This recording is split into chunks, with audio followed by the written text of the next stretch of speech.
শখ ছিল আমার, কিন্তু আবু জাহাল, আবু লাহাব, উতবা, শাইবা, শুবা, মুগীরা আমাকে তোমার লালন পালন করতে দিল না, আমাকে খেদমত করতে দিল না। বিদায় নিয়ে চলে গেলাম, মদিনায় রওনা হয়ে গেলাম। যদি কোনোদিন আবার ফিরে আসি মক্কার মাটিতে, আল্লাহ তাবারক ওয়া তাআলা যদি আবার পুনরায় দিনকে এই মক্কার নগরীতে যদি জিন্দা করে দেন, স্বাধীন হতে পারি, সেই দিন ফিরে আসবো। তোমার বড় আমি খিদমত করব। বাইতুল্লাহ কাবারে আমি বিদায় হয়ে চলে গেলাম। আল্লাহ তাবারক ওয়া তাআলার নবী খন্দন করতে করতে হযরত আবু বকরকে নিয়ে চলে গেলি। আমার বন্ধুরা, আমার সিরাবাহারের মানুষ, বিহারের মানুষ, বাঙালির মানুষ, নামকে আস্তে মুসলমান, আজ আমাদের কোনো নির্যাতন আসে নাই, শুধু নির্যাতন মুসলিম বলে হয়েছে, অথচ প্রকৃত আমি তো এখনো মুসলমান হতে পারি না। আল্লাহ তাবারক ওয়া তাআলা জমিনে আপনাকে আমাকে থাকতে দেবে না, স্থান দেবে না। একটাই অপরাধ, শুধু আপনি মুসলমান। মুহাম্মদুর রাসূলুল্লাহ সাল্লাল্লাহু আলাইহি ওয়াসাল্লামকে মক্কাতেও থাকতে দেয় না একটাই কারণে, এক আল্লাহর দাসত্ব পূজা অর্চনা করার কারণে। ভাইরা আমার, বন্ধুরা আমার, তাদের সে সময় রাজ চলছিল, তাদের সে সময় দাপট ছিল, তারা ক্ষমতার শীর্ষে স্থান অধিকার করেছিল, যার নাম আবু জাহাল, আবু লাহাব, উতবা, শাইবা, শুবা, মুগীরা। শুধু তাই নয়, ইসলাম শুরুয়াতের সময় যারা কাফের অবস্থায় থাকতে থাকতে মহানবীর যারা মন্ত্র পাঠ করে, আল্লাহর পরিচয় যাদের কনসেপ্ট সঠিক এসে গেছিল, তারা ইসলাম কবুল করে নিয়েছিল। আর যখন ইসলাম কবুল করে নিয়েছিল, তাদের উপরে এসেছিল নির্যাতন। অপরাধ কি ছিল? এজ এ মুসলিম অপরাধ কি ছিল? আমি একজন মুসলমান, মুসলমানদের স্লোগান একটাই, আমি মুসলিম চিররণবীর, মরণকে করি না ভয়। আমি মুসলিম চিররণবীর, মরণকে করি না ভয়, মরলে শহীদ, বাঁচলে গাজী, এটাই আমার পরিচয়। বলে নারে তাকবীর। আল্লাহ তাবারক ওয়া তাআলা ভালোবাসা দেওয়ার মতো যারা মানুষ, আল্লাহর সঙ্গে বন্ধুত্ব করে নেওয়ালা যারা নারী এবং পুরুষ, শুধু তাদের অপরাধ ছিল একটা, আল্লাহর উপরে ঈমান আনা। কিন্তু আজকেও তো আমরা ঈমান এনেছি, এই ঈমান আনার কারণে কি আমাদের জন্য এই নির্যাতন আসে? আব্দুল্লাহ বিন হুযাফা রাদিয়াল্লাহু তাআলা আনহু, হযরতে বেলাল রাদিয়াল্লাহু তাআলা আনহু, মা সুমাইয়া রাদিয়াল্লাহু তাআলা আনহা, আম্মার বিন ইয়াসার রাদিয়াল্লাহু তাআলা আনহা, খাব্বাব বিন আত রাদিয়াল্লাহু তাআলা আনহু, এই সমস্ত সাহাবে কেরাম রাদিয়াল্লাহু তাআলা আলাইহিম আজমাইনগণ, শুধু একটাই অপরাধ, তাদের অপরাধ ছিল নবীর উপরে তারা ঈমান এনেছিল, আল্লাহর উপরে তারা ঈমান এনেছিল। আব্দুল্লাহ বিন হুযাফাকে গ্রেফতার করা হলো। ও আব্দুল্লাহ বিন হুযাফা, তুমি যে পাগল মুহাম্মদের দিনকে তুমি কবুল করেছো, তুমি তোমার বাপ দাদার ধর্মকে পরিত্যাগ করে চলে গেছো, এটা অসম্ভব হতে পারে না। তুমি তোমার জীবন দুনিয়াতে বাঁচিয়ে রাখতে চাও, নাকি তুমি মুহাম্মদ সাল্লাল্লাহু আলাইহি ওয়াসাল্লামের সঙ্গ দিয়ে তোমার জীবনটাকে শেষ করতে চাও?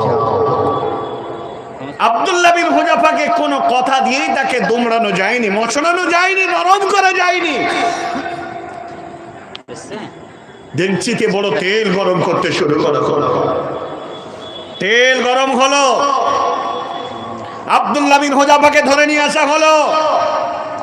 শুধুমাত্র আপনার ঈমান আর তাদের ঈমানের কম্পেয়ার করতে গিয়ে কথা বলছি, সিদাবাহারের মানব আব্দুল্লাহ, তুমি যদি মুহাম্মদের দ্বীনকে না ছেড়ে দাও, তাহলে এখনই তোমাকে তেলে চুবড়িয়ে হত্যা করা হবে।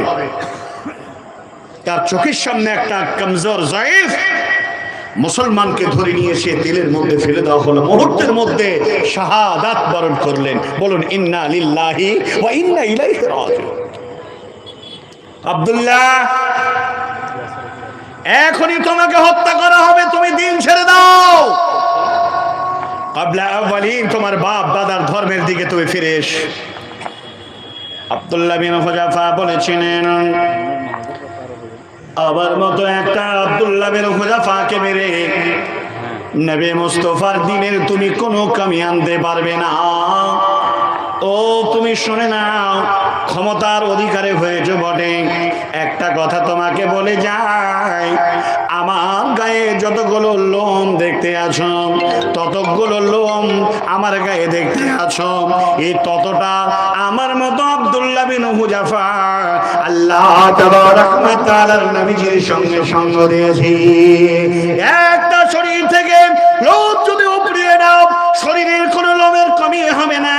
যেমন মুহাম্মদুর রাসূলুল্লাহ যারা বলেন সাল্লাল্লাহু আলাইহি ওয়াসাল্লামের দিনের একটা আব্দুল্লাহ বিন হুযাফাকে মেরে ইসলামের কোনো কমি করতে পারবে না।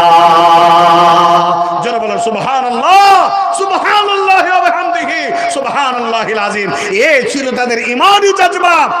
এর নাম হলো ইস্তিকামাত ফিদ্দিন, দ্বীনের প্রতি অটল, দ্বীনের প্রতি অবিচল থাকার এক নিদর্শন। এখনই যদি আপনাকে বলা হয় তোমাকে আজকে এত লক্ষ টাকা দেওয়া হবে, তুমি দিন ছেড়ে দিয়ে অন্য ধর্ম অবলম্বী হয়ে যাও, আমার তো মনে হয় মুসলিমদের মধ্যে এত কমজোর, এত লোভী, তারা সত্যিকারে তা কবুল করবে। রাসূল করিম সাল্লাল্লাহু তাআলা আলাইহি ওয়াসাল্লামের জামানাত সাহাবায়ে কেরামগণ যেভাবে তিনারা আল্লাহর পথে স্ট্রিক্টলি সুপ্রতিষ্ঠিত থাকার জন্য যে পরিচয় দিয়েছে, সারা পৃথিবীর মানুষ অবাক হয়ে যাবেন। এই ইতিহাস আমরা শুনেছি বটে, কিন্তু নিজের ঈমানকে মজবুত করার জন্য সচেষ্ট হই নাই। খাব্বাব বিন আত রাদিয়াল্লাহু তাআলা আনহু, নবী করিম সাল্লাল্লাহু তাআলা আলাইহি ওয়াসাল্লাম তিনি শুয়ে আছেন কাবা গৃহের সাহানে চাদর মুড়ি দিয়ে। নবীজির কাছে চলে এলো, আসার পরে বলছে, ইয়া রাসূলুল্লাহ, আমি আপনার কাছে এলাম। মক্কার মাটিতে মুসলমানরা এতটাই বঞ্চনার শিকার, মব লিঞ্চিং করে করে মুসলমানদেরকে হত্যা করে শেষ করে দিল। মা বোনদেরকে তাদের লজ্জাস্থান, তাদের ইজ্জতকে লুণ্ঠন করে ফেলল। চতুর্দিকে হাহাকার, অপরাধ একটাই, আল্লাহর উপরে ঈমান আনা। আমরা সহ্য করতে পারলাম না রাসূল, দয়া করে আপনি আল্লাহ সাহায্য কোথায় আমাদের একটু বলে দিবেন।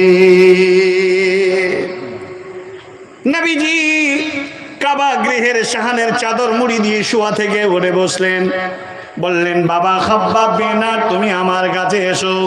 খাব্বাব বেলম আল্লাহর নবী তাকে কত সুন্দর এডুকেশন দিতে আছেন শুনুন।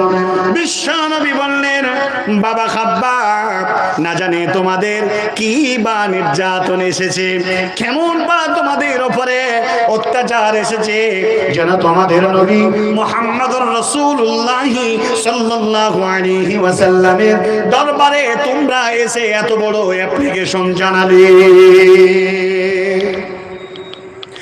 ঈমানকে মজবুত করার জন্য, ঈমানকে শক্ত করার জন্য নবীজি বললেন, ও বাবা খাব্বাব, তুমি শুনে নাও, তোমাদের পূর্বে যারা তোমাদের মতো করে যারা ঈমান এনেছিল, আল্লাহকে এক বলে বিশ্বাস করেছিল, আল্লাহ ছাড়া কোনো ইলাহ নাই, কোনো মাবুদ নাই, এই অবস্থায় তাদেরকে কি কষ্ট দেওয়া হয়েছিল, তারপরও তারা দিন ছেড়ে চলে যায় না। বাবা খাব্বাব, এদেরকে দাঁড় করিয়ে দিয়ে তারা তাদের মাথায় কলস ধারণ করে তাজা মানুষটাকে ফাঁদতে শুরু করা হয়েছিল। বলা হয়েছিল, আল্লাহর উপরে দিন আনা, ঈমান আনা থেকে তুমি দূরে সরে চলে যাও। তারা 1 ইঞ্চি সরে যায় না, তামাম শরীরটাকে করস দিয়ে ফাঁদতে ফাঁদতে টোটাল মানুষটাকে দ্বিখণ্ডিত করে দিয়েছিল। বাবা খাব্বাব এরপরও সে আল্লাহ বলা থেকে, ঈমান থেকে, একরতি জমিন থেকে এত কষ্ট নির্যাতনের পরও তারা সরে যায় না।